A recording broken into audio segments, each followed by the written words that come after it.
بسم الله الرحمن الرحيم، والصلاة والسلام على سيدنا محمد صلى الله عليه وسلم.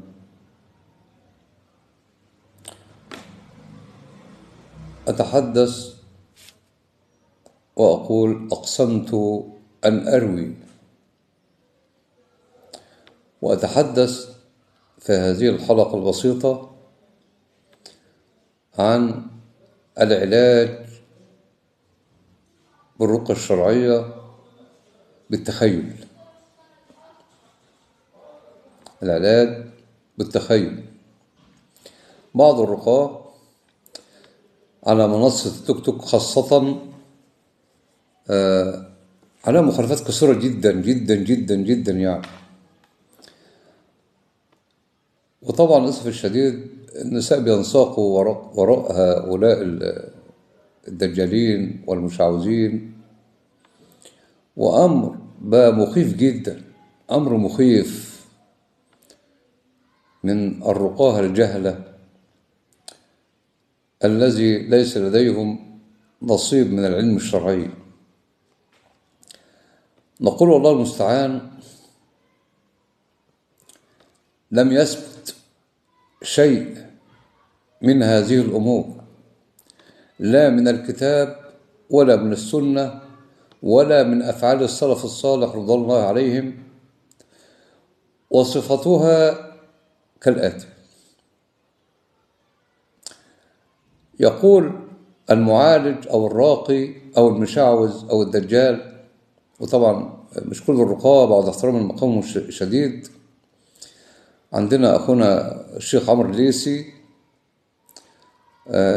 من أعظم العلماء في الرقية الشرعية، وعندنا الشيخ أبو عبد الله المصري ابن الصعيد علامة في الرقية الشرعية، وعندنا أبو عائشة الجزائري من الرقاة المحترمين بكن لهم كل احترام. وإذا عفوا اللي كنت أنا يعني ناسي يعني حد من الرقاة المحترمين، يعني حتى لا أشمل الناس المحترمة. الناس المحترمة خارج يعني كلامي أو حديثي. أن الراقي يقول للمريض: أغمض عينيك وتخيل من سحرك. تخيل من سحرك، أو مكان سحر، أو الجني الذي بك، أو من عانك.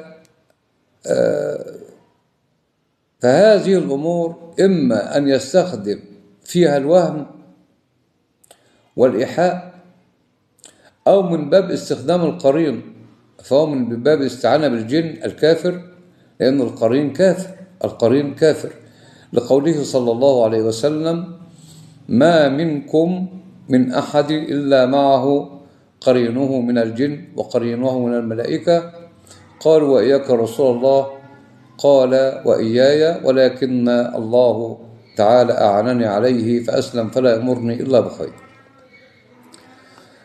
احنا بنجيب الأدلة اهو من القرآن والسنة. أيضا في فتوى برضه لهيئة كبار العلماء، لكن لهم كل احترام، يقولون: تخيل المريض العائل أثناء القراءة عليه ويأمر الراقي أو القارئ له بذلك، فهو من عمل الشيطان. فهو من عمل الشيطان أو عمل شيطاني لا يجوز، لأنه الاستعانة بالشياطين فهي التي تتخيل له في صورة الإنسي الذي أصابه، وهذا عمل محرم. هذا عمل محرم، لأنه الاستعانة بالشياطين، ولأنه يسبب العداوة بين الناس، ويسبب أيضا نشر الفزع والخوف والرعب بين الناس. فيدخل في قوله تعالى: وأنه كان رجال من الإنس يعيذون برجال من الجن فزادوهم رهقا. اللي هي سورة الجن الآية رقم 6. وقال شيخنا العلامة محمد ناصر الدين الألباني طيب الله ثراه: ومن هذا القبيل معالجة بعض المتظاهرين بالصلاح للناس بما يسمونه الطب الروحاني، سواء كان ذلك عمل الطريقة القديمة من اتصاله بقرينه من الجن كما كانوا عليها في الجاهلية إذن هذا الموضوع الإخوة الأفاضل ده موضوع كبير جدا. أيها الرقاة انتبهوا. في أسر كثيرة عدد بعضها، في أسر كثيرة قتلت بعضهم بعض بسبب التخلف وعدم علم الرقاة أو الناس الدجالين أو المشعوذين في هذه الأمور. فدي مخالفات جسيمة جدا جدا جدا.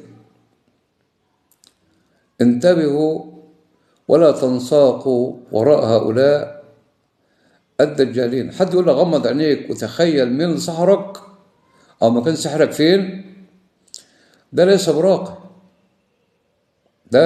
براق، فنتقي الله، توبوا إلى الله توبة نصوحة. وأنا قبلكم عسى أن الله سبحانه وتعالى يتوب علينا جميعا. بارك الله فيكم وجعلكم من أهل التقوى والمغفرة والثواب، وجزاكم الله خير الجزاء. والسلام عليكم ورحمة الله وبركاته.